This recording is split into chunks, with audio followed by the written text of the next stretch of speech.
My city, Taz, was one of the worst cities in Yemen that were suffering from street violence and street war. Snipers everywhere. Imagining seeing someone shooting someone in front of you, even for making it worse, your child as well. Witness it, such insane violence in the streets. And even until now I can remember the sounds of the booms, the sounds of the gunfires. I can't see it and live it in my nightmares.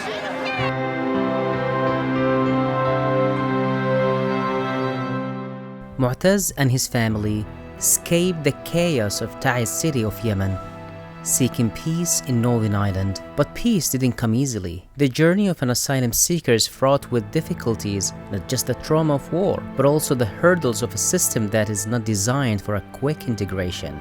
One of the challenges that we have faced was the system in Northern Ireland not being designed to people like us to fit in. It's a matter of being part of the community, and what is holding the people behind, or holding the people from becoming part of the community and feeling like they are in home.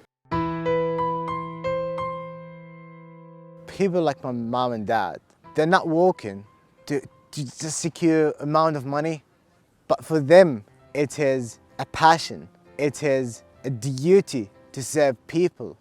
This is why so many people are feeling behind, because they are restricted because of some policies that don't want them to work. And making it worse for them, for their families, for the community they're around, for the country they're in. And it impacts their mental health because they feel like they're burdened. They are just taking, not giving. And it's important to take, but it's more important to give and feel like we are not just a seeker of hope, we're a giver of hope and help. The asylum-seeking process in the UK has become a long and arduous wait. The Home Office, burdened with cases, often prolongs decisions, keeping people in limbo for years. One of the biggest challenges that the Yemeni refugees had faced since coming to the UK is that the Home Office started to take longer and longer periods of time to accept their cases, despite clearly showing signs that actually those people cannot go back to Yemen. It's unsafe for them. Many of those people were a burden on the social system, on the benefit system, and because the Home Office didn't make a decision quite quickly to allow them to merge and be part of the working force, they can start paying taxes instead of them actually just staying at home receiving benefits. The Home Office design was actually made in a way to make people wait until they frustrate them enough so people would get tired, fed up, and then leave. But actually what happens in a situation like Yemen, they cannot go back. It's basically unsafe for them to go back. I've started now to focus not just on myself, but what others suffer from, especially the minorities, the underrepresented people from refugee communities. And I've started to see the holes in the systems. And one of the most important, if not the most important issue we need to focus on, it's the need of mental health and well-being support, especially for people coming from conflict zone countries, Yemen, Sudan, Ukraine, and different countries that is facing wars, conflicts. I think all Yemenis are severely traumatized, and I don't think they will overcome that trauma anytime soon. More than that, I think they will be carrying this trauma to generations to come, to explain them the horrors, how did they cross the seas and continents just to get to a form of safety. This is an unprecedented situation where people would come to the United Kingdom not for economical reasons, but for safety, literally fearing for their lives and the lives of their loved ones. Since I arrived Belfast, I've just been surprised with the friendliest of the people, how people are friendly and helping and are welcoming us. Because we've been traveling from country to country, city to city, and I think that's something that this place has as a unique thing that separated this Northern Ireland from the rest of the world. where people here are more welcome and more open to new ideas, to new beliefs, new people. And one of the milestones that I did have was meeting the King Charles and being awarded as the UK National Changemaker.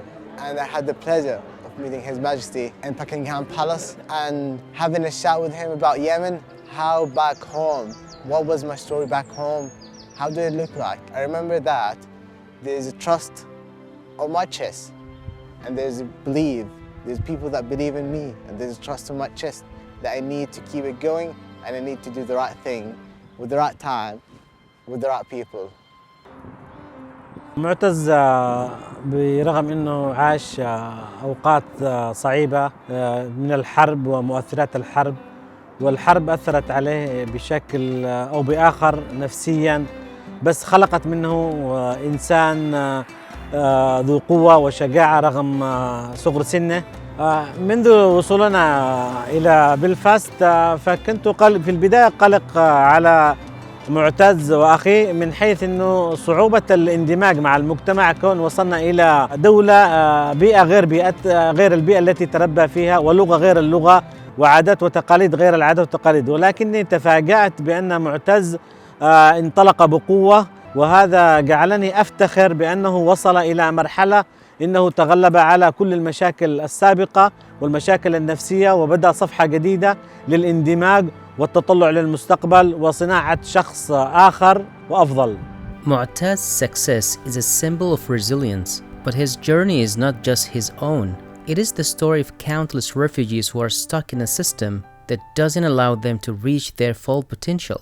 The worst part of war was living it, but as well it was leaving it, because leaving war meant leaving my country, leaving a place where every corner of its streets hold a memory, a dear memory to my heart, leaving my loved ones and losing some of them. Mu'taz's journey from Yemen to a life of activism in Belfast is one of hope and determination. His story is a testament to the human spirit, an ability to overcome trauma, rise above challenges, and build a future not only for himself but for others. To collect his awards, please welcome Motaz. But his story also shines a light on the struggle of so many who are stuck in a broken asylum-seeking system, a system that could and should do more to help people contribute, integrate, and heal. For Mu'taz, the journey is not over. His fight continues, not just for himself, but for every refugee seeking a new start.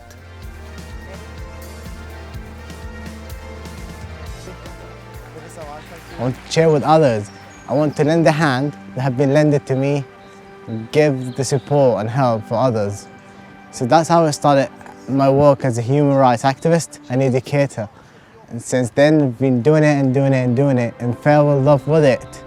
And each time, one smile, one kind word, one act of kindness can make a difference in someone's life.